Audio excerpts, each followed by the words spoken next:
Сәлеметсіздер ме? Ұятты әңгіме, ұрсу жоқ.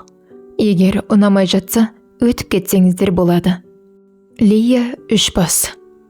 Еліне қайтып келгелі Лия сұлудың мазасы кетті. Жұмысын аптада бір барып, сырттай бақылап жүргені болмаса, бұрынғыдай белсенділігі жоқ. Жатса тұрса ойлайтыны Үшбас. Мына жердегі өлімтіктермен салыстыруға да келмейді. Бұл сорлылар Үшбастың көлеңкесіне де татымайды. Бұрындары сөз айтып жүретін бірді екілі байбатша қайтадан қылмыңдап, жақындағысы келген еді. Үшбастан соң мына өлекселер құсқысын келтірді. Тіпті маңайына да жолатқысы келмей, ауыр сөздер айтып, беттерін қайтарып тастады. Үшбасының аэропорттан әне бір шетелдікті қағып жіберіп, мұрттай ұшырғаны. Сосын бұл өтіріктен құлаған кезде лып етіп қағып алғаны есіне түссе, бәрін тастап, Қазақияға қайта ұшып кеткісі келеді. Аз-маз іші де білініп қалды. Әкесі байқап сыр тартып көрген. Бұл еш бүкпесіз Үшбастың баласын көтеріп жүргенін айтты. Әкесі бұған қуанбаса ренжімеді. Үшбасқа тартып, аман-есен туылса батыр тұлғалы, ер жүрек болады деп ойлады. Өзің біл қызым, кішкентай емессің, өз ақылыңмен шеш, деді де қойды. Бұрындары басқа еркектерді бұлай жақсы көріп, бұлай қызғанбаушы еді. Үшбасты қараптан қарап танымайтын, білмейтін, тіпті бар жоғы белгісіз қатындардан қызғанатын әдет тапты. Бөтен бір сұлудың жанында бұл жігіттері бұлт-бұлт ойнап, өзіне істеген тәтті қимылдарын басқа қатынға да істеп жатқанын көзіне елестетсе, жанын қойырға жер таппай, ішіне 10 ит кіріп, тырмалап жатқандай күй кешетін болды.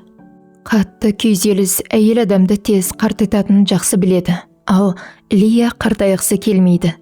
Үшбасы қарамай қояды ма деп, басқа жас қыздарға қырындап кетеді ме деп, зәре құты жоқ. Тіпті қызғаныштан өз сіңілісіне соқтығып, сені бұзақылардан құтқарған соң араларында не болды? Шыныңды айт деп, біраз қыспақ қалған. Сіңілісі көзі бақырайып, «Бұддам төбемді тессін, еш нәрсе болған жоқ, тіпті қолында тегізбеді», деп қарғанып зорға құтылды. Бірақ сол сіңілісі Үшбастан құшағын қалай аңсағанын, әлі де аңсап жүргенін ешкім білмейді. Мұна әпкесі білсе, оңдырмайтынды біледі. Тіпті әпкесінің пәрменімен Алматыдағы оқуын осында ауыстырып, елге қайтуына тура келді. Ретін келтіріп бір кездесуді армандап, бір жағы жоспарлап та жүрген. Бірақ қалай, қашан, ол жағы әзірге беймәлім. Айтпақшы, ол қыздың аты Янлин. Лияның Үшбасты қызғанып өзіне соқтығысуы, әкесіне айтып жүріп, мұны Алматыдан Сенбей қаласына ауыстыруға мәжбүрлегені. Үшбаспен араңда не болды? Шыныңды айт деп тергеуге алғаны, Янлиннің қанын басына шапшытып, зығырдан қайнатты. Жанұядағы ең сұлу Лия екенінде күмән жоқ. Бұл факты Янлиннің кішкентай кезінен келе жатқан әпкесіне деген көре алмаушылығы мен ішкі комплексі. Енді келіп Үшбасты бұдан тартып алғаны арқасынан оқ атқанмен бірдей тиді. Тіпті Үшбастың бұны қыз екен деп қарамай, Лияны көргенде жалп ете қалғаны онсыз да дуылдап тұрған ашық жарасына тұз бен қара бұрышты араластырып сепкендей көтенін удай ашытты. Апырау, бұл болмағанда Үшбасты Лия танымаста, көрместе еді ғой. Енді келіп қарнын шермейтіп, Үшбастың баласын көтеріп жүр.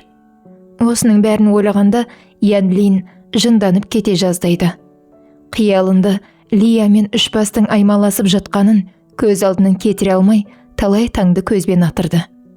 Бұлай жалғаса берсе, есінен адасып, жындығанадан бірақ шығатынын түсінген Янлин не болса да тәуекелге буып, Қазақияға аттануды жоспарлады.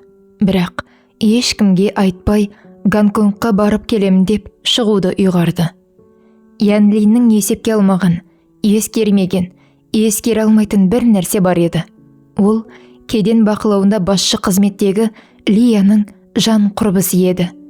Лия Янлиннің шетелге шығар болса, қай елге, қай күні шығатынын, қай ұшақпен ұшатынын, құрбысына өтініш айтып, алдын ала ескертуін сұраған еді. Әй, Сорың құрғыр Янлин, таяқты жейтін болдың ғой. Үш бас үшін Лия сенің табаныңды тіліп, күң етеді ғой. Тойдың тойыс төбелестің болғанынан боладысы қызық. Бейсенбінің кешінде Лияның WhatsApp номеріне мынандай хабарлама келді. Сәлем құрбым, сіңілің Янлин осы аптаның жексенбісі кешкі сағат 22:15 Қазақияға ұшатын ұшаққа бизнес класспен бір билет алды. Қайту билетін алған жоқ. Ашу мен ыза, қызғаныштың қызыл оты Лияның өкпесіне ауа жібермей, долылығы басына тепті. Рахмет құрбым, маған шұғыл түрде сенбі күнге Қазақияға 2 билет бронға қойып берші. Біреуі маған, екіншісі Сендиге. Деп жазды да іштей, саған қайту билеті керек болмайды сіңілім, деп түйді. Сенди Лияның жеке оққа қара. Сендиді осыдан 7 жыл бұрын бір маскүнемнен 2 шөлмек араққа сатып алған. Тамырында италиялық пен жапон қаны аралас шата қыз. Жасына жетпей еркек атаулыдан қорлықтың бәрін көрген, еш нәрседен қаймықпайтын, көзінен жалын шарпыған мына қыздың өз кәдесіне жарайтынын Лия бір көргеннен ақ түсінген. Сендидің жағдайын жасап, денсаулығын түзеп, төбелесетін неше атасын білетін кәрі қақпас тауығы 2 жылға берді. Зорлайтын болсаң, сені бір-ақ күнде жоқ қылам. Өзің білетін өнердің қыр-сырын меңгерт. Ақыңды 2 есе беремін, деп ескертті. Тауы шау обалы не керек, өз қызындай қарап, бірақ жаттығуы өте қатал болды. 2,5 жылда Сенди Тайванның көтерем қойдай еркектерін пәшкісімен қуып жүріп ұратын, кәсіпқой төбелескіш болды. Атағы жер жарған Ван Дам мен Джеки Чан, Дакас Костармен араласатын Лия өз оққа қарын көрсеткенде, жұлдыздар сынап көріп, реакциясы, суық қандылығы, кез келген жағдайдан шыға білуі, пышақ, найза, қылыш қолданудағы өнеріне тәнті болды. Енді сол қанды қол қарақшы қыз салмағы 50 келіге жетпейтін Янлинді не істейтінін өзіңіз шамалай беріңіз. Лияның жоспарынан бейхабар Янлин ақыры 3 басқа жетемін-ау деген тәтті қиялмен ұшаққа мінді. Әлде қандай жағдай болады? 3 бас көнбей жатқандай болса деп, еркекті қоздырғыш дәрісінде ала шыққан. Бірақ Қазақияда не күтіп тұрғанын білсе, ол ұшаққа өрсе де мінбес еді. Алматы әуежайында таксиді жалдап қойып, құрбандығын күтіп Сенди отыр тықыршып. Лияның сіңілімді алдыма тірідей әкел, бір тал шашы түспесін деген қатаң тапсырмасы бар. Бірақ қырсыққанда Янлиннің құжаттарында бір қате шығып, Алматы әуежайынан полиция қызметкерлерімен шықты. Мұны күтпеген Сенди не істерін білмей Лияға хабарласты. Әзірге тек бақылы, қай қонақ үйге тоқтағанын біліп ал, деді Лия. Сенди амалсыз полиция көлігінің артынан таксимен ерді. Жолда бір ой келді басына. Өзі отырған таксиді полиция бөлімінің алдына қалдырып, ақшасын беріп, қонақ үйге Янлинді жеткізуін тапсырды. Егер басқа такси іліп кетсе, соңынан аңдып отыруын тапсырып, өзі қонақ үйге қайтты. Янлиннің құжаттары дұрысталып, бөлімшеден шыққан кезде бір таксист жылмаң етіп, алдына шыға келді. Аз ақшаға жақсы қонақ үй тауып берем деп, көлігіне отырғызып алды. Байғұс қыз ажалына жақындай түсті. Құдай берем десе, форточкадан берем демекші. Янлиннің көктен іздегені жерден табылды. Қонақ үйіне орналасып, заттарын реттеп сәл жүріп қайтайын деп сыртқа шыққан еді. Дәл осы кезде 3 бас қымызханаларын бір аралап тапсырыстарын есептеп, шамалап, кештетіп қайтып келе жатқан. Балдызы екеуі тротуарда сүзісіп қала жаздады. Янлин мына кездейсоқтыққа сене алмай, өңім бе түсім бе деп аңыра қарап, шын өңі екенін түсінгенде қуанғаннан жас балаша секіріп, 3 басқа жабыса кетті. Ойда жоқта балдызының бұлай кездескеніне бір таңғалып, мойнына асылғанына тағы бір таңғалып 3 бас тұр. Янлин бұны қойырда қоймай қонақ үйіне сүйреледі. 3 бас мітісіне жарты сағатта барам, ет асып қой деген. Сол етті ойлап, ішегі шегіне жабысып келе жатқан еді. Бірақ мына құрғыр балдызы қалай болар екен? Не де болса нар тәуекел деп Янлиннің соңынан ерді. Янлин Үшбастың оңай көніп, бірге келе жатқанына бақыттан басы айналып келе жатты. Бөлмесіне кіре сала, Үшбасқа жабысып, аймалап, зорға дегенде қолы жеткен жауапсыз махаббатын сүйе бастады.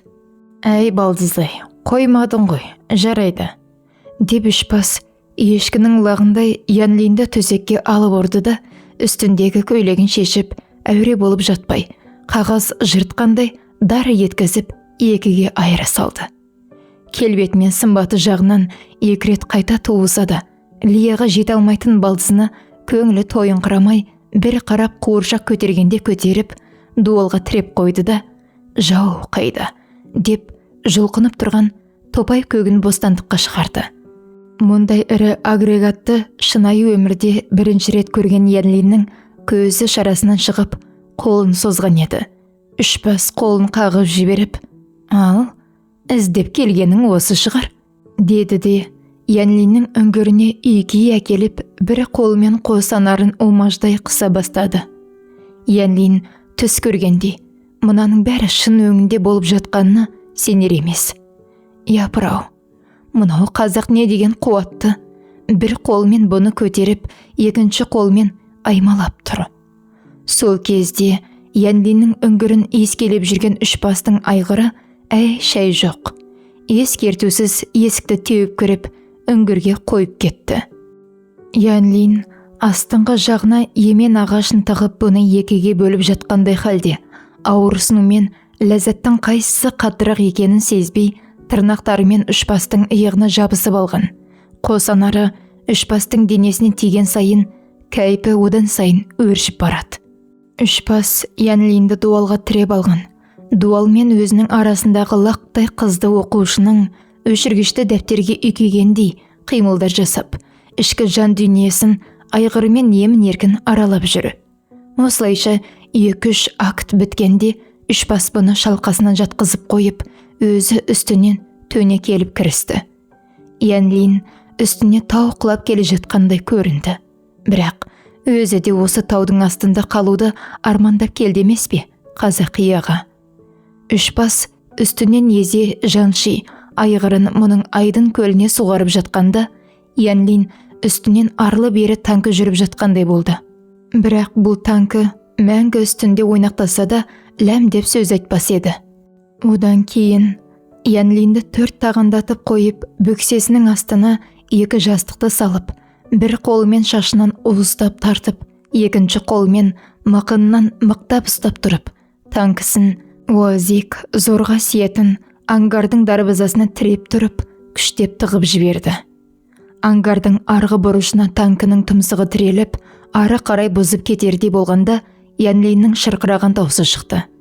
«Шыңғырма, ей балдыз, осыны іздеп келдің ғой сен», деп қойып, Үшбас салмағымен баса мықынын Янлиннің бөксесіне тақап, өзі 2 қолмен белінен ұстап қатты қимылдап кіріп шыға бастады. Осылай жан алыс, жан беріс кезеңі 2 сағатқа созылып жатқанда, сыртқы есік тығыр етіп кілті бұрылғандай болды. Артынша есік қатты екпінмен ашылып, ішке Синди кіріп келді. Ішке кірген Синди Үшбастың астында ыңырсып жатқан Янлинді көріп, аңырап тұрып қалды. Лияның өзіне Үшбас пен Янлиннің кездеспеуін қатаң тапсырғанда, мына сұрқия сайқал Янлиннің қалайша Үшбастың қойнына кіріп үлгергеніне әрі таңқалып, әрі күйініп кетті. Сол ашумен бұны көріп үлгермеген, әлі кәйіптен арыла қоймаған Янлинге тап берді. Алдындағы қазақтың Гераклындай лыпасыз тұрған Үшбасқа да тамсана көз салып үлгерді. Сілеусіндей ытқып келіп, Янлиннің жұтқыншағына қос қолымен жабыса берген кезде, белгісіз бір жойқын күш Синдиді қарсы беттегі дуалға шүберек лақтырғандай ұшырып жіберді. Янлин не болғанын түсініп те үлгермеді. Синдиде осал жау емес. Кері ұшып бара жатып Үшбастың жауырынан оң аяғымен соққы беріп үлгерді. Қатыннан таяқ жеу. Дәл мынауың үлкен қателік болды, Синди ханым. Үшекең бұндай ырбыңды көтере алмайды. Әрі соққының ауырлығы, әрі қатының аяқ көтергені, әрі мына ұрғашының кәйіпті бұзғаны өтіп кеткен Үшбас Сендиді шашынан ұстап тұрып аямай, бүйрегінен жұдырықпен екі салды. Әдетте мұндай соққыдан анау-мынау еркегің ұйықтап кететін. Мына ұрғашы бұның санынан екі теуіп үлгерді. Доллығы басына шапқан Үшбас Сендиді шашын жібермеген күйі екінші қолымен бір аяғын шап беріп ұстап алды. Сосын денесін тізеге салып, белін сындырардай керіп қойды. Бірақ анау да осал емес. Серіппедей атылып, Үшбастың қолынан аяғын босатып алды. Дәл сол сәтте Үшбас шашынан төмен тартып тұрып, маңдайдан бір, кеудеден бір тіземен аямай періп-періп жіберді. Мынандай ауыр соққыға шыдай алмай, Сенди сылқ етіп талып түсті. Ойнапсың сен, қазақтың көкпаршысымен. Ес білгелі ат үстінде, ұстағанын жұлып алатын, анау-мынау қасқырды үзеңгімен ақ сілесін қатыратын. Тепсе фундамент, тістесе трос үзетін. Осырса, анау-мынау унитазыңды қақыратып жіберетін нарқасқалар саған Тайванның ілмеген ойыншық еркек емес. Талып жатқан Сендиді жаялықты жыртып, аяқ қолын байлап тастап, жуынып келуге ваннаға кірді. Жуынып жатып, не болып кетті өзі? Мыналар не ағып жүр топырлап? Мына төбелескіш қатын кім? Бұлар осында болса, демек, Лия да осында ғой, деген ойлар бірінен соң бірі келіп жатты. Жуынып болып, Сендиді көтеріп апарып, ас үйге қамап тастады да, көзі бақырайып отырған Янлинді үстіне жайдақ мінгізіп алып, тағы бірі жәукемдеп тастады. Янлиннің көзі бақырайып, қорқыныштан дымы шығатын халі жоқ. Сендиді әлбетте таныды. Үшбасқа барлық мән-жайды шала орысшасымен түсіндіріп, енді Лия мені өлтіреді деп еңіреді. Өлтірсе, менен басқа да қая жоқ па? Жердің түбінен секс іздеп келген сенде де еш жоқ деп бір сыбап алды. Бұлар сөйлесіп отырғанда Сенди есін жинап, қол-аяғы байлаулы екенін білген соң бұлқынып, айқайлай бастады. Үшбас барып Сендиді көтеріп әкеліп, шеуара әңгіме басталды. Көп тартыспен айқайдың соңы Үшбастың сөзімен бітті. Болған нәрсе осы жерде қалсын.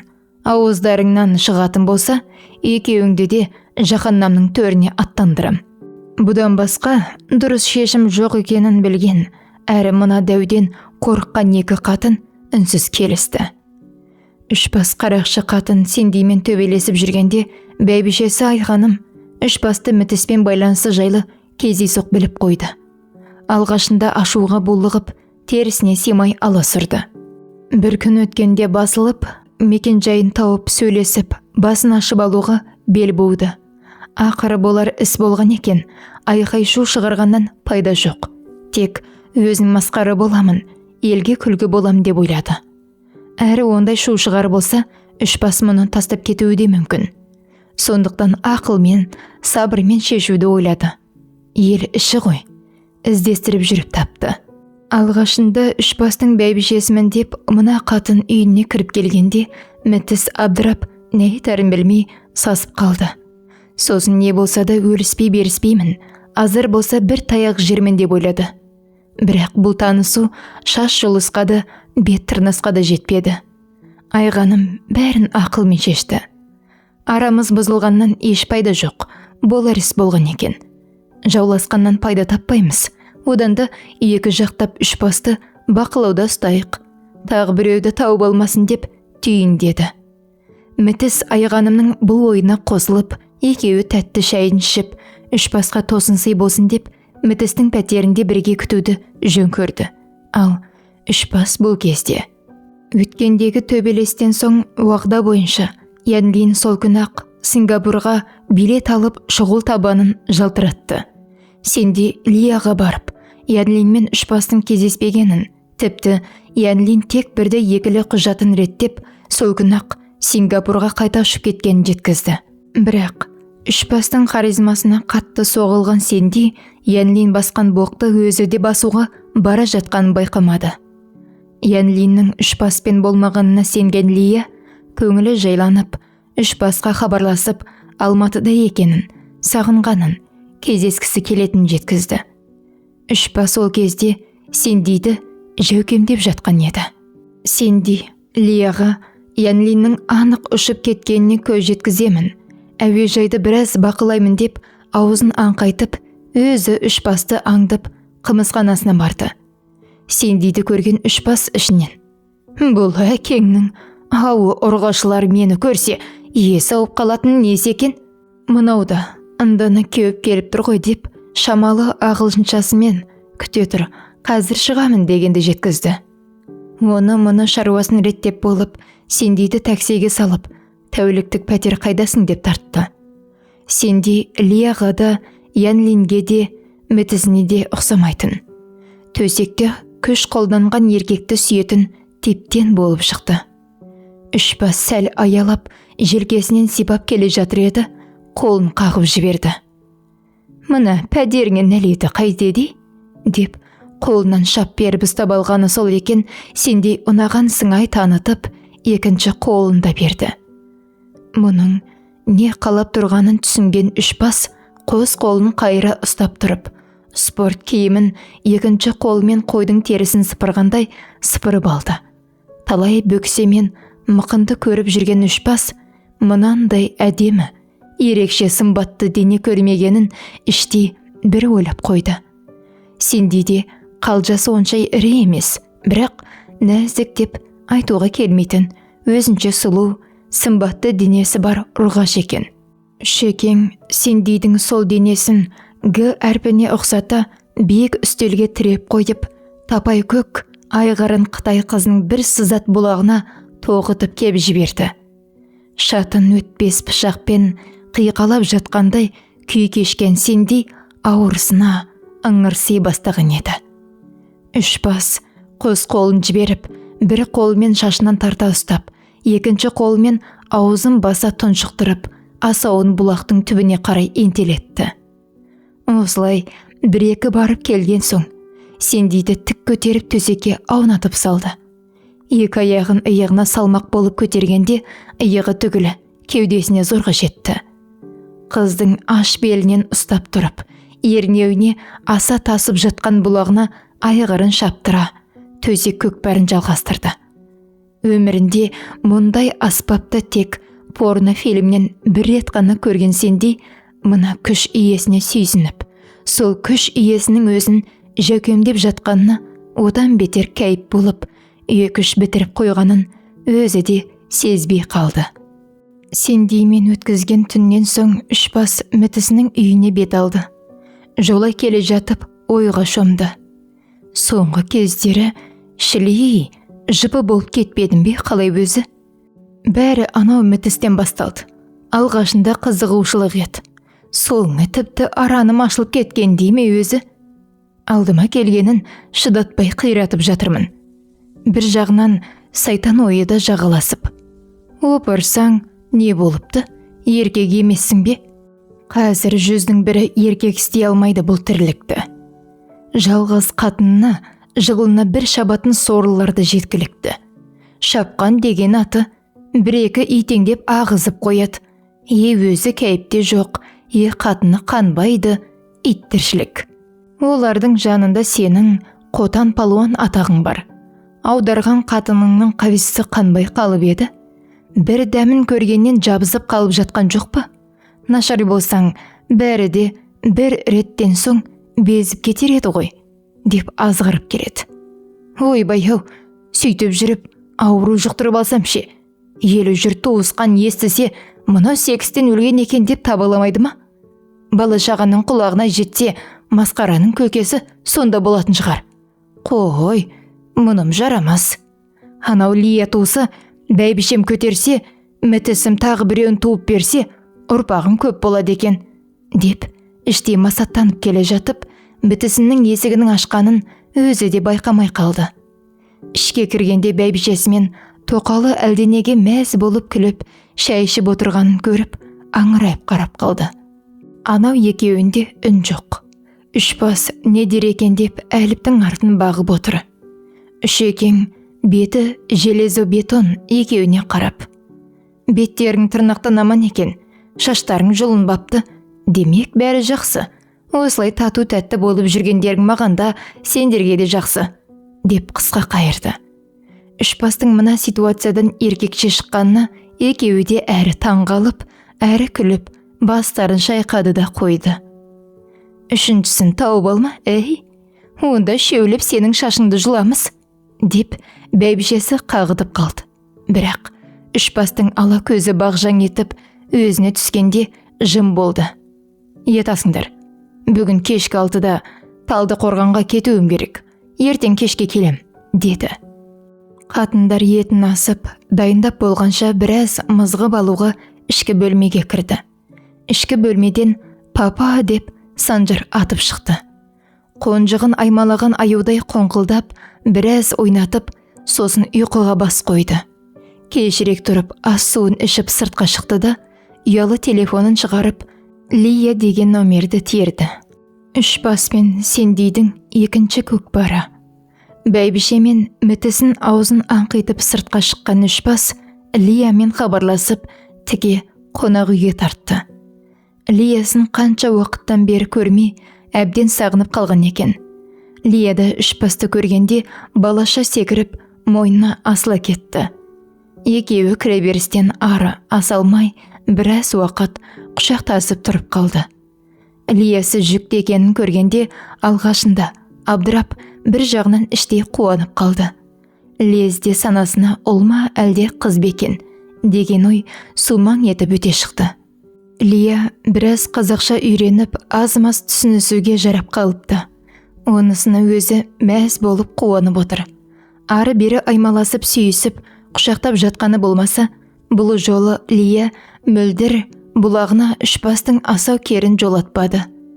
Ұрыққа зақым келуі мүмкін, кез келген әрекеттен сақтанып, нәпсісіне ие болып отыр.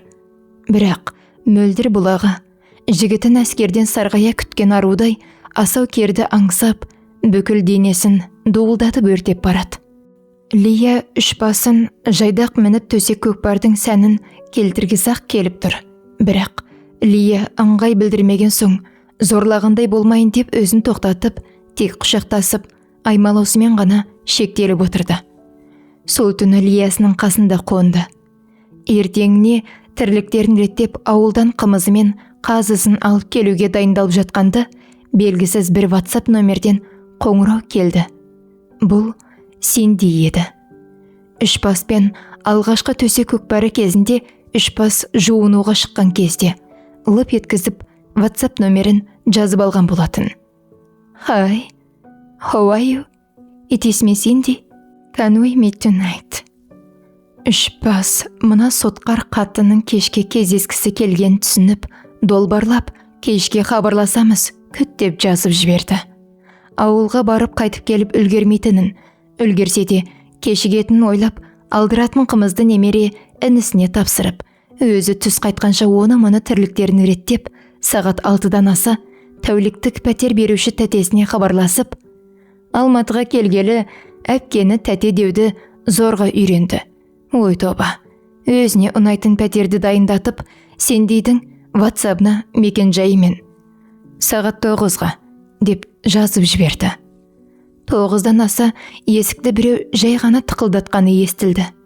Асықпай барып есікті ашқан Үшбас жымиып тұрған Сендиді көріп, қазақшалап, «Ішке кірде, есікті жап», деді. Үшбастың не айтқанын түсінбесе де ішке кірді. Үшбас қолмен көрсетіп, «Әй қатын, есікті жап», деп даусын көтере, бұйыра айтты. Тай еліндегі еркектердің даусы да, қалжасы да қатын сияқты жіңішке. Мынандай күркіреген дауысты еркек емге табылмайды. Мына қазақтың Гераклының қатынының арманы жоқ шығар. Біздің еркектер мынаның жанында қуыршақ сияқты деп Үшбасқа тамсана көз тастады. Бұның бәрін бақылып отырған Үшекең мына қатынның бұлағы шылдырлай бастағанын іштей сезіп отыр. Оның үстіне Лиясы аймалап сүйіп, бірақ бермей қоздырып жібергені тағы бар. Асықпай барып, есікті кілттеп, қайтып келе жатып, бүркіттің түлкі ілгеніндей Сендиді іліп әкеліп диванға отырғызып қойды. Бүгін менің кісің, сен мен қалағанымды, білгенімді істеп, әбден тоятым қанғанша, ауыңды ұрыққа толтырам. Себебі мен сені іздеп барған жоқпын, сен мені іздеп келдің. Береді екенсің, көтім ауырды деме, деп нығыздап тұрып айтты. Сенде түк түсінбесе де, күлімдеп басын изет. Сендейдің жест кейпарынаның жақсы көретін білет. Бірақ бүгін бір қылықтылық пен нәзіктік аңсап отыр еді.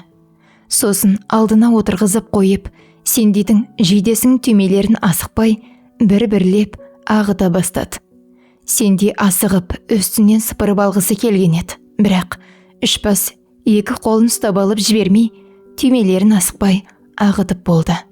Нежность, ласка, страсть, женственность деп бүгінгі көкпардың форматы өзгеше болатын түсіндірді.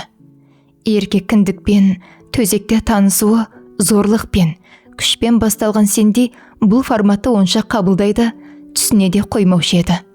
Бірақ бүгін мына алып қазаққа сенгісі келіп тұр.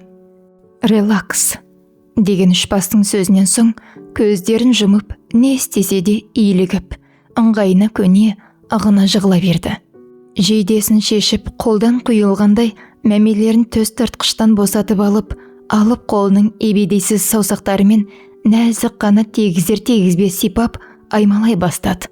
Мынандай Кинг-Конгтан мұншалықты нәзіктік шығады деп ойламаған сендей, жай ғана ыңырсып қойып, қолы жеткенше Үшпастың айғырын шалбарының сыртынан аймалап сипалап отыр.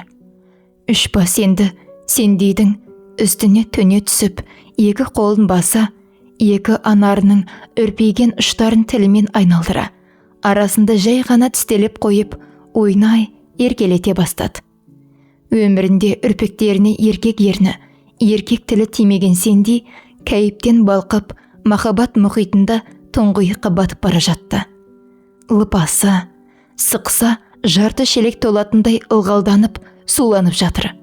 Ол аз болғандай, енді Үшпас бұның бұлағын джинсінің сыртынан айғырымен үйкейі бастады. Мынандай жыныстық қатынас түрін өмірінде бірінші рет сезініп тұрған сендей, Үшпастың шалбарын шешкісі келіп, қолдарын босатуға әрекеттене бастады. Оған жібере қоятын Үшпас па? Сендейді етпетінен жатқызып қойып, енді айғырын мұның джинсиін шешпей, бұлтиып тұрған құйрығының ортасына үйкелей бастады. Ал еріндері арқасын шарлап, зерттеп жүр. Сендей бұлқынған сайын, қолдарын тас қылып ұстап алып, одан әрмен айғырын үйкеп қояды. Бір кезде қолдарын жіберіп, джинсиін сыпырып алып, лыпасымен қалдырды. Сөйтіп арқасына жатқызып қойып, қаракер асауын жалаңаштап тұрып, сендейдің лыпасының сыртынан үңгіріне лыпасын жыртардай тіреп қойып, қимылсыз тұрды. Енді сендей Үшпастың домна пешінен енді шыққан ломдай аспабына үйкелей бастады. Қарғыс атқыр лыпасы да өздігінен шешілетін түрі жоқ. Олай-бұлай үйкеле, мықынын олай-бұлай қимылдатып жүріп, өртеніп кеткер лыпаны бір шетке шығардау. Сол сәтте-ақ Үшпастың емендей жуан, титандай қатты қаракері бұның тылағын айырып жіберердей ішке ентеледі. Тайбейден Гонконгқа жеткіген жүрдек поездай, соңы жоқ қуатты әрі ұзын қаракер жатырына барып, қадала тоқтағанда, ауырсынуымен кәйіптен ыңырси Үшпасты өзіне тартты. Үшпас бар салмағымен бұның қос анарын жанши, денесін езе келіп, мойнынан сүйе бастады. Сендей үстіне пирамида құлап кеткенде, тыныс алуы қиындап қалды. Үшпастың сендеймен төсек жекпе-жегінен соң 4 ай өткен. Бәйбішесі айы күніне жетіп, бүгін ертеңдеп бір ұлды күтіп отыр. Үшпас мүтісіне Алматының бір сауда кешеніне кішігірім бутик ашып берген. Опадалап иісу сән қой қатындарға арналған кәкір шүкір оны мұны сатады. Бәйбішесімен тоқалы өзара сыйластықпен тату-тәтті өмір сүруде. Бұның бәрі бәйбішесінің ақылдылығы мен тоқалының бәйбішеге бағына білуінде еді. Бәйбішесі де тоқалын кейде алдап, кейде сыйлыға періп, кейде қонаққа шақырып бабын тауып жүр. Лиясы да өз еліне қайтқан. Бірақ ай күні жақындағанда Үшпастың қайын жұртына келуіне жалынғандай өтінген. Үш бас көрерміз деп қысқа қайырды. Сендей еліне қайтқан соң аяғы ауыр екенін біліп, бірақ тумауға бел буды. Ана болуға, бала тәрбиелеуге ол әлі дайын емес еді.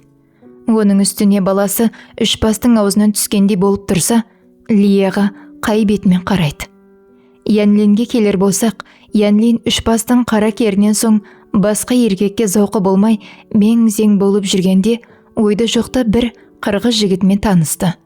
Ол да үш бас типтес, 8 бұрышты төбелескіш, атышулы спортсмен екен. Сол жігітпен 2-3 рет кездесіп, екеуі Мәскеу қаласында ортақ кәсіп ашты. Әрі сол қырғыздың тоқалы болып отырған жағдайы бар. Үш бастың соңғы жорығынан соң 2 жыл өтті. Лия аман-есен босанып, үш бастан аумайтын ұл туылған. Туылғандағы салмағы 4-3 килограмм болып, бүкіл Тайвань дәрігері шок болған. Қазір жасы 1,5-да, бірақ бойы өз құрдастарынан 2 есе үлкен. Мектепке барса шілтеген тайлақтарды пәшкісімен қуып жүріп ұратын атаман болары сөзсіз.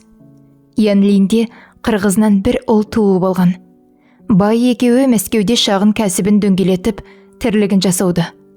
Сенде әлі сол Лияның айнымас серігі, оқ қалғары, сенімді құрбысы. Үш баспен болған төсек көкпарын ешкімге тіс жарып айтпаған айтпақтай емес. Бәйбішеде егізінен бір ұл, бір қыз босанды. Үш бас қазіргі таңда қазақи асханалар желісін ашып, кәсібін дөңгелетуде.